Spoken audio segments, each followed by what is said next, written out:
Howdy folks, this is Jared Fluty Homestead, and I'm chinking on my cabin again today.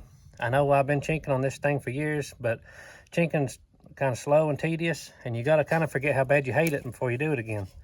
So I ain't done a video on it in a while, so I thought I would do another video, an updated video, and show you some chinking tips and tricks that I've learned along the way.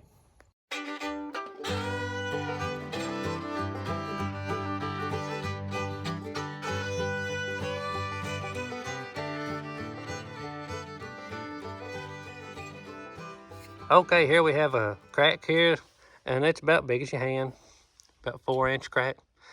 And you see I've got insulation in it. I've put fiberglass insulation in all my cracks of the cabin. And this is just hardware cloth. You can buy it that's made just for masonry work and stuff, but this is what we call like rat wire or something. And the fastest way is to take a air gun, a staple gun, and shoot like Brad staples and top and bottom. But I ran out, so I'm having to go back to some nails. These are just 8-penny nails, and I've got them interlaced here, top and bottom. I just alternate, and I'll go back and add some more. And then after that, we're going to put our chinking in, and the main thing to remember is you to make a drip edge. If your chinking is in here, you want it to come flush with the bottom log and come up under the top log like 3/4 or an inch. That way when water hits this, it'll run down and hit onto your chinking and run off. If it's flush with the top, you're going to get water in behind it and you're going to rot your wall out. We'll go down the row. This is one I done yesterday. You see I got my drip edge here and it'll run right off there. This one is still curing. That's why it's so dark. I didn't add any color because I'd already started chinking this cabin without color. This is what it'll look like when it's cured. So anyway, I'm going to finish nailing this up, and then I'll show you what we do when I start putting the chink in it. Okay, now I'm going to show you how I mix my chinking. And I got this recipe here from the Bearded Carpenter. If you ain't already checked out his channel, you need to go look at it. This guy is an expert at log cabin building. Really, really good channel, great content, and I know you're going to enjoy it if you like anything to do with log cabins. So I got this recipe from him. I've used probably 3 other recipes. This one has been the easiest to mix, the easiest to work with, and a really good recipe. So I'm going to show you what I do now. Okay, first thing you're going to need is a bucket. This is a small bucket, like maybe a gallon. This is a bit bucket from the coal mines. Same size like a rat poison bucket, or you can use a paint bucket, any kind of bucket you want. But in this bucket, I have half a bucket of type N masonry cement and half a bucket of Portland cement.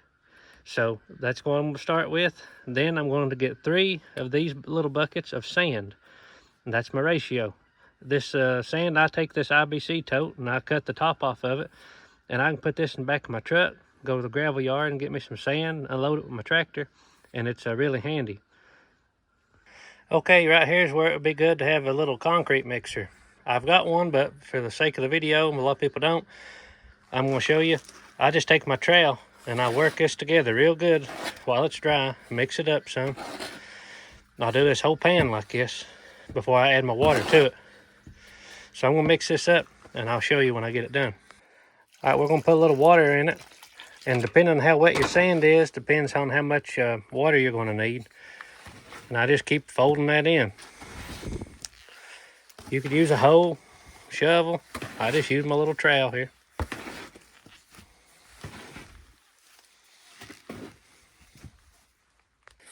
Okay, I've got it the way I want it.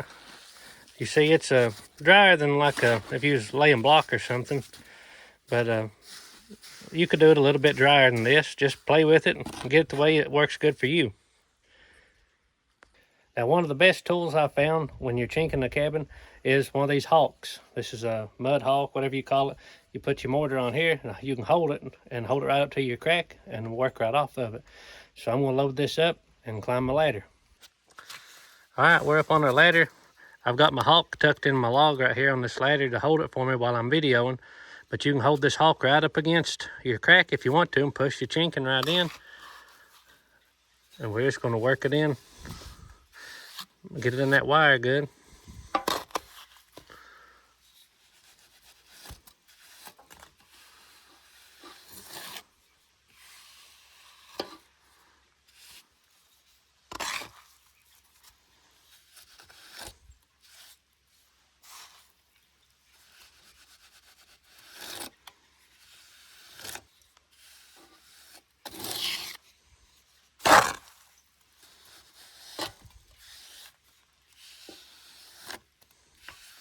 You can work left to right, right to left, whatever you're comfortable with. These big cracks, they're going to take you a little while. The small cracks go really fast, but these big ones, sometimes you have to go and put a little bit in, let it set a little bit, and then go back and work it some more because it'll sag on you, especially if you get your mortar a little damp. Mine's a little damp. I could have done just a little drier.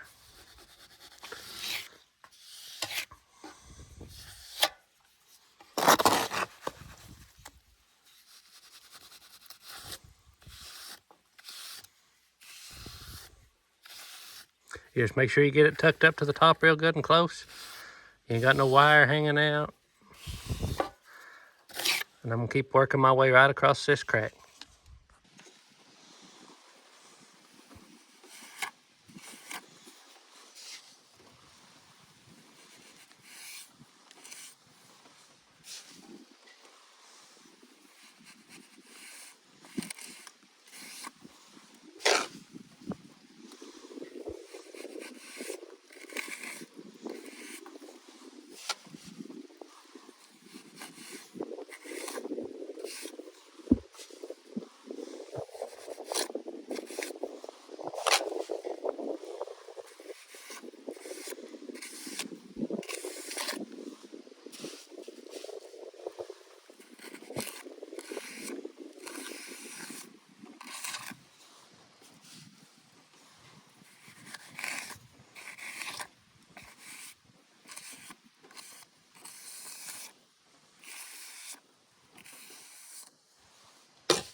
Okay, there's our finished product.